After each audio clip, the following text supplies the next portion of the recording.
Thanks for tuning in. We usually talk politics here, if you listen regularly here on Monday afternoons. But we also do talk pop culture and arts, and part of the ongoing exploration of that we've had is having people in from the DreamLogic Theater Works company to talk about their establishment, founding, which is just recent, and then their first production of Shakespeare's Titus Andronicus was back in October and November, I believe. And now here it is, February of the new year, and they're off on their second production, and that is Hamlet. So joining us from DreamLogic Theater Works are Mr. Scott McKinsey, who's been on the show before.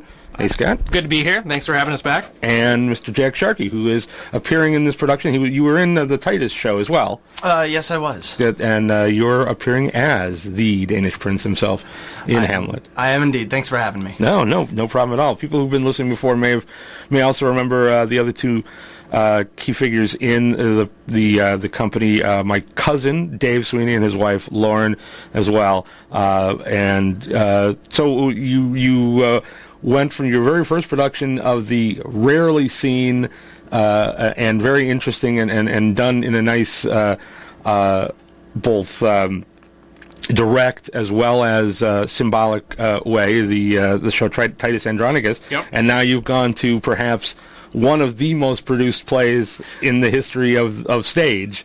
Well, it's kind of interesting that you put it in those terms, because the big reason that we were so interested in doing Titus Andronicus, like you said, is because it doesn't get done very often, and I think it spooks people because it's just one of those plays. It's about a lot of intense shit, as we discussed, and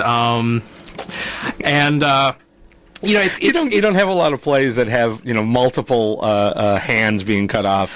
That's true. And it's so pretty raw. There's dismemberment, tongues being cut out. It's raw. It's a real slog. It's hard material, and it's hard to do. Any show that ends up with an odd number of hands at the end of it versus when it started is odd number of limbs is bad. Yeah, and so it doesn't get done very often, and not very well usually when it does. And so we really wanted to do it justice and look at it and say, okay, there's something really good and redeemable about this. It just, you don't see it very often. Right. And so we had a great time with that. Was down at the Hopkinson House. Used to be on the Underground Railroad. Great history there. Really great experience. Right, down in the South Side in the Beverly neighborhood. Exactly. And for a follow-up, we thought, okay, well, we like this idea of looking at things that are classics and saying, okay, what's the public's preconceived notion about it? What's the idea that people have about it? Yeah, and so you decided to put a little different spin on your production of Hamlet. Well, sure. When we looked at Hamlet, and because in a lot of ways Titus is popularly considered to be Shakespeare's, quote, worst tragedy, right? Which is not true, but I see where it comes from. And then largely Hamlet is on the other end of the spectrum considered to be the best, the pinnacle. And you mentioned it's produced a lot, and I guess in a global sense it is, right? But it does. I don't remember the last time I saw a live production of Hamlet, because it's like people are scared to attack it because it's a sacred cow. And there's been some really involved movie versions. Oh yeah, sure. In the last 2 decades, the Kenneth Branagh one was brilliant. Well, I'm sorry. No, I'm thinking that Kenneth Branagh did a stage version. I'm thinking that. Well, Branagh did. He did. Yeah, right. Okay, right. I suddenly was crossed up. Then there's also the Gibson did Mel one. Gibson. There's the Ethan Hawke one. Right. Those are the 3 that jumped to my mind most immediately.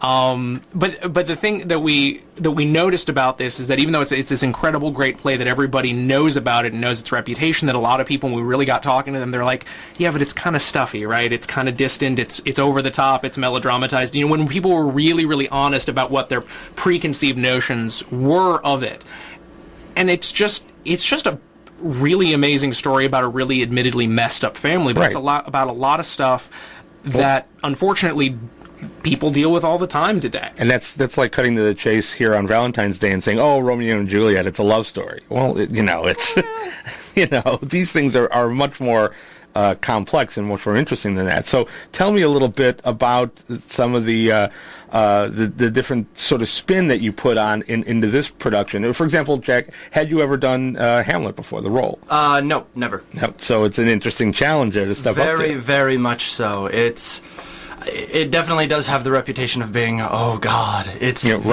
part, where, right? Yeah. I mean, at first it's like, oh no, it's not. It's just another part. Then about 3 weeks into rehearsals, I'm going, oh man, oh man, it is that. But the way we're doing the production is very difficult and at the same time an absolute joy in that. The first thing out the window was this is one of the important soliloquies. We can cut it.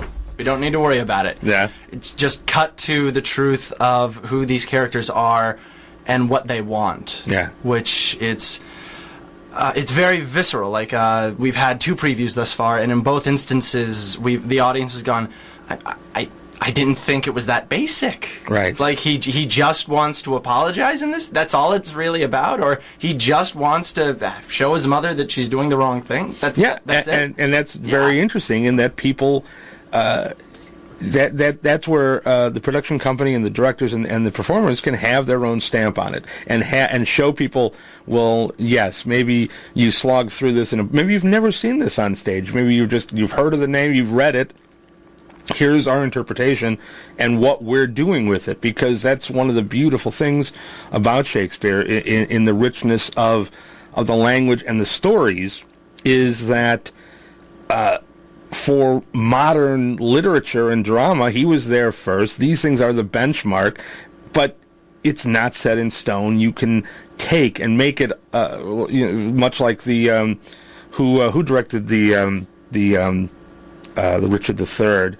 That was I'm trying to recall, but the film version that was set in like a fascist England. Oh, you mean the Ian McKellen one? Yeah, and so there is a way where you put a different reverberation and spin onto the same story and bring people into it. Now, and I understand you've done a little bit of imagining with the setting of your Hamlet here. We've done quite a bit. Actually, the first thing that we said, we were all sitting around going, okay, we know we want to tell Hamlet, but why do we want to tell Hamlet?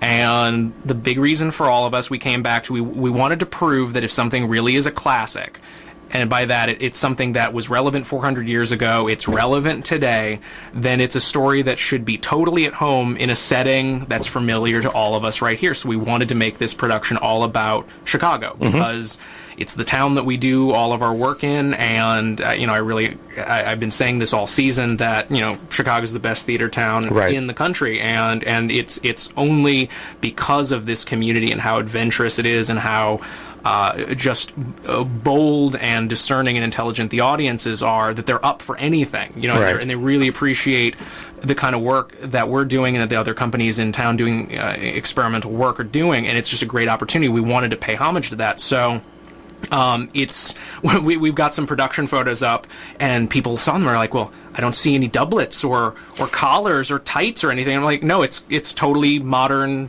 dress, you know, and we didn't go out of our way to modern it up with the language isn't really modernized. I mean, it's Shakespeare's words, well, mostly.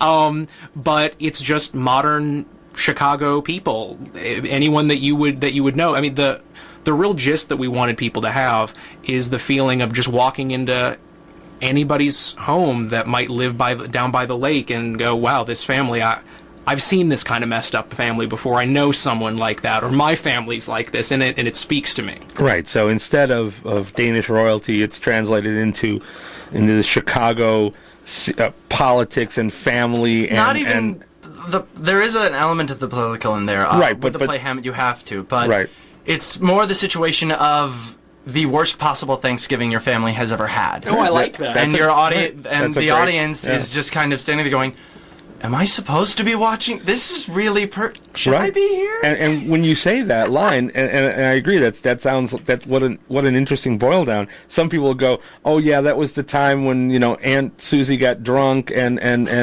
someone else ate someone else's turkey leg, but instead we've got murders and ghosts. Yeah, this is when Uncle Claudius got on a little bit of a hissy fit, killed my father, and decided to marry Mom. He got into the gin too early, and it was just downhill from there. Exactly. So that is a little bit of a different take. Well, we'll talk a little bit more about this and talk about the location and the actual production elements, because I know you presented Titus in an interesting way. So we'll talk about that in a little bit. Let me just take a little break here on the Stonecipher Report. Thanks for tuning in while we're talking some theater here with the DreamLogic TheaterWorks people. You can check out DreamLogic, one word, TheaterWorks. Take a search online or on Facebook, and you can find more details on them. We'll give you out some more info later on where you can get tickets and where you can see the show. We'll talk about that in our next segment here.